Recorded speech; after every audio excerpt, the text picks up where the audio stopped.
जय श्री राम। आज की तारीख में ब्राह्मणों और क्षत्रियों को भिड़ाने एवं लड़ाने के लिए कई तरह के प्रयोजन किए जा रहे हैं, जिनमें अगर आप देखें तो सोशल मीडिया सबसे बड़ा भागीदार है। सोशल मीडिया पर एक गैंग तैयार हो गया है जो ब्राह्मण और राजपूतों के मध्य मतभेद तैयार कर रहा है। आज कई ग्रंथों में से खोज खबर करने के बाद उनको उत्तर देने आया हूं। ऐसे तो खोज खबर करने के बाद मुझे 25 से 30 लोग ऐसे मिले हैं जिनमें ब्राह्मण और क्षत्रियों का अन्योन्याश्रय संबंध बताया है, लेकिन वीडियो को ज्यादा बड़ा ना करते हुए 2-4 ही प्रस्तुत कर पाऊंगा। तो चलिए जानते हैं। यजुर्वेद का एक मंत्र है जिसका अर्थ है, जहां ब्रह्मा तेज और क्षत्र बल एक साथ मिले हुए हैं एवं क्रियाशील हैं, जहां देव यानी ब्राह्मण अग्नि यानी क्षत्रिय के साथ है, मैं उस देश को पुण्य जानता हूं तथा वहीं रहना चाहूंगा। अगला श्लोक है महाभारत के वन पर्व में भी, जिसमें कई श्लोक हैं, जिसमें से एक श्लोक बताऊंगा आपको। उसका अर्थ है, ब्रह्मा क्षत्र से तथा शत्रु ब्रह्मा से मिला हुआ हो तो प्रचंड ये दोनों सभी शत्रुओं को ऐसे जला डालते हैं जैसे अग्नि और वायु मिलकर वनों को जला देते हैं।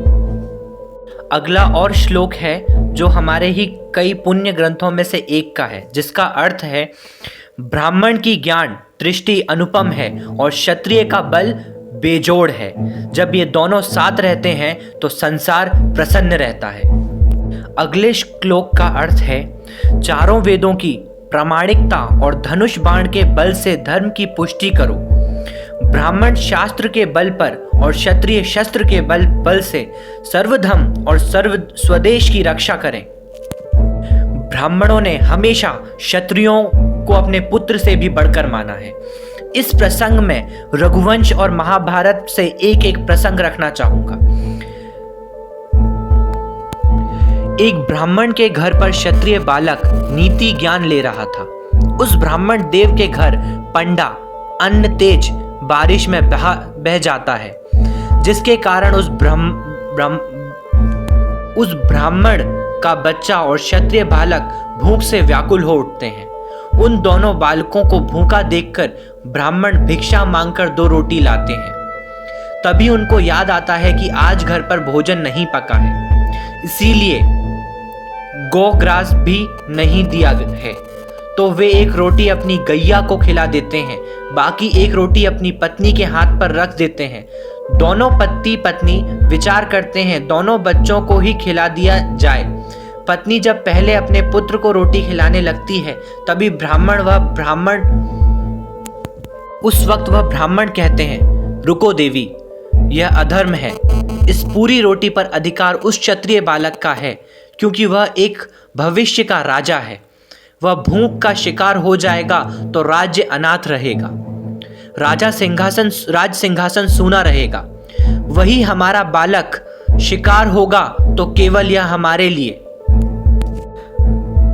यह कहकर वो ये समझाना चाहते थे कि अगर हमारा बालक भूखा रहता है तो सिर्फ हमारा नुकसान होगा, बट अगर एक क्षत्रिय बालक भूखा रहता है तो पूरी राजधानी एवं पूरे राज का नुकसान होगा। यह कहकर उस रोटी को अपनी पत्नी से छीन लेते हैं और जाकर उस क्षत्रिय बालक को खिला देते हैं। आगे चलकर वह बालक राजा दिलीप बनते हैं।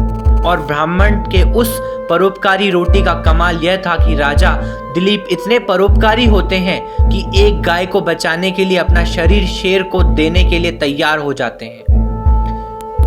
दूसरा प्रसंग महाभारत का है। एक बार अश्वत्थामा अपने पिता गुरु द्रोणाचार्य के पास यह कहने लगता है, पिताजी, आप महर्षि परशुराम के बाद सबसे अच्छा धनुर्धरी हैं। यदि सर्वश्रेष्ठ धनुर्धरी आपको बनाना ही है तो अर्जुन के बजाय मुझे बनाइए। तब द्रोणाचार्य बोलते हैं, अश्वत्थामा, तुम तो केवल मेरे पुत्र हो, लेकिन अर्जुन समूचे हस्तिनापुर का पुत्र है। तुम सर्वश्रेष्ठ धनुर्धर बन भी जाओगे तो क्या करोगे? किंतु अर्जुन बनेगा तो वह देश और धर्म की रक्षा करेगा। जब कभी भी क्षत्रिय वंश के अस्तित्व पर खतरे में पड़ा, तब ब्राह्मणों ने आगे आकर उसकी रक्षा की है। सूर्यवंश के राजा वेनजो निसंतान ही परलोक सिधार गए तो ऋषियों ने उनके शरीर के मंथन कर मंत्र बल से पृथ्वी को प्रकट किया, जिन्होंने पूरी पृथ्वी पर शासन किया था। ठीक इसी तरह सूर्यवंश के दूसरे धना के निसंतान राजा के शरीर के मथ पर ऋषियों ने मिथि को उत्पन्न किया गया, जिन्होंने मिथिला राज्य की स्थापना की। राजा दशरथ को पुत्र नहीं हो रहा था तो ब्राह्मण जमाता मुनि की युक्ति से वंश की रक्षा हुई। चंद्रवंश क्षत्रियों की तो उत्पत्ति ही एक ब्राह्मण तपस्वी से हुई है। महर्षि अत्रि के पुत्र हुए चंद्र और उनसे जो वंश चला वह चंद्रवंश के रूप में ख्यात हुआ। भीष्म के ब्रह्मचर्य रहने की प्रतिज्ञा के कारण जब भरत वंश के अस्तित्व पर संकट आया तो महर्षि वेदव्यास ने उस वंश की रक्षा की। राजपूत भी ब्राह्मणों को रक्षा करने के लिए खुद के जान दांव पर लगा देते थे। वे ब्राह्मणों की रक्षा के लिए प्राथमिकता देते थे।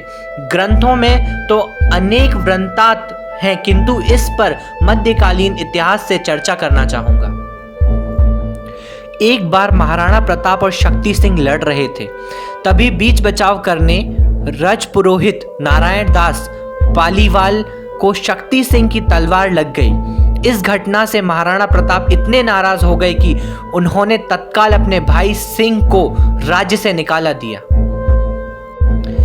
राजा कन्हड़ देव अपने पुत्र विरम देव की शादी खिलजी के बेटी फिरोजा से करने को इनकार कर दिया तो खिलजी ने 1310 बाड़मेर पर आक्रमण कर भव्य महावीर मंदिर को तोड़ दिया और भीनमाल से 45,000 श्रीमाली वेद पंडित ब्राह्मणों को बंदी बनाकर मेवाड़ के कुड़ाला गांव में बंद कर दिया। तब उन ब्राह्मणों को छुड़ाने के लिए राजा कान्हड़ देव चौहान ने आसपास के सभी राजाओं को निमंत्रण भेजा, जिसमें सोलंकी, गोहिल, राठौर, परमार, चंदेल और चावड़ा राजाओं ने राजा कान्हड़ देव के साथ मिलकर कुड़ाला गांव में खिलजी के सेना पर आक्रमण कर 45,000 ब्राह्मणों को छुड़वाया। इस युद्ध में सलाह सिंह, शोभित, लाखन सिंह और अजय सिंह मोल्हावाल मारे गए थे।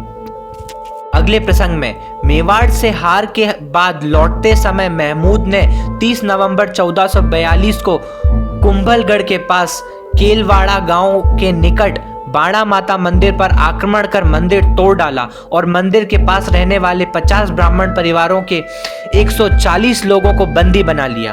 तब 2 राजपूत सरदार भाला सिंह परिहार और वीर दीप सिंह ने घनघोर युद्ध कर ब्राह्मणों को तो छुड़ा लिया, लेकिन इतने घायल हो गए थे कि वीर गति को प्राप्त हो गए। 16 अगस्त 1679 को औरंगजेब के फौजदार तवाहर खान ने जब पुष्कर तीर्थ पर आक्रमण कर दिया और वहां रहने वाले 80 ब्राह्मण परिवारों को बंदी बना लिया तो आल्डियावास के राज सिंह राठौर, हरि सिंह राठौर तथा केसरी सिंह राठौर ने 3 दिनों तक घोर युद्ध कर पुष्कर तीर्थ की रक्षा की और 80 ब्राह्मण परिवारों को छुड़वाया। 1679 में कारतलब खान और दराब खान ने खंठोले मंदिर पर जब आक्रमण कर मंदिर के 11 पुजारियों को बंदी बनाकर खजाने के लिए पूछताछ करने लगा तो सुजान सिंह शेखावत, इंद्रभान सुजान सिंह आदि ने अपना बलिदान देकर आक्रमण को निष्फल किया और ब्राह्मणों को छुड़वाया। अतः संक्षेप रूप से यह कहना चाहूंगा, ब्राह्मण और क्षत्रियों के बीच अन्योन्याश्रय संबंध है। दोनों ने एक दूसरे को मान सम्मान दिया है। जो क्षत्रिय इतिहास और राजाओं के वीरता पर उंगली उठा रहा है उसका डीएनए कदापि ब्राह्मण का नहीं हो सकता, और जो क्षत्रिय ब्राह्मणों का अपमान कर रहा है उसका डीएनए कभी क्षत्रिय नहीं हो सकता। मेरे ख्याल से इतने तथ्य जो इतिहास से खोजकर मैं लाया हूं, ये ब्राह्मण और क्षत्रियों को उनकी असली धर्म, असली वेदों को याद दिलाने के लिए काफी होंगे। कई क्षत्रिय और कई ब्राह्मण गलत रास्तों पर जा चुके हैं, उन्हें समझाइए, बुलाइए। अगर वो नहीं समझते हैं तो उन्हें उनके हाल पर छोड़ दीजिए, लेकिन कभी क्षत्रिय और ब्राह्मणों में बीच में द्वंद्व मत होने दीजिए। आपकी इस बारे में क्या राय है, हमें कमेंट बॉक्स में लिखकर अवश्य बताएं। जय श्री राम। धन्यवाद।